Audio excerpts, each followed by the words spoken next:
Savings అంటే ఇప్పుడు 1,00,000 వచ్చిందనుకో, నా ఖర్చు 40 అయిందనుకో, మిగతా 60లో మహా అయితే ఒక 10,000 లగ్జరీస్ ఖర్చు పెడతాం. మిగతా 50,000 has to go in to some investment. అంటే చిన్న అమౌంట్ కదా, 50,000తో ల్యాండ్ కొనేలేం కదా. నాకు చిన్నప్పటి నుంచి మా పిన్ని అలవాటు చేశారు, 3,000 ఉన్నా 5,000 ఉన్నా వెళ్ళి బంగారం కొనాలి అని.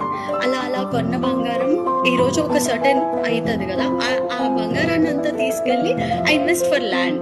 సో అలాగా I keep rotating. I love investing అనమాట. Because at the end of the day we have to be financially independent. లేకపోతే మెంటల్ టార్చర్ మామూలుగా ఉండదు.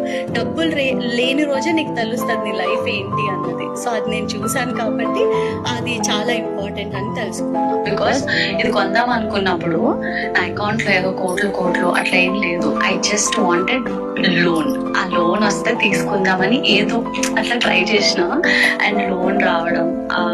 ఏదైతే నేను చెప్తూ ఉంటా కదా, like you should buy gold కొనుక్కుంటే మీకు తర్వాత పనికొస్తుంది. అట్లా ఎన్నో ఏళ్ల నుంచి దాచుకున్న అమౌంట్ అంతా బ్యాంక్ లో పెట్టి లోన్ తీసుకొని డౌన్ కట్టి then I got the property.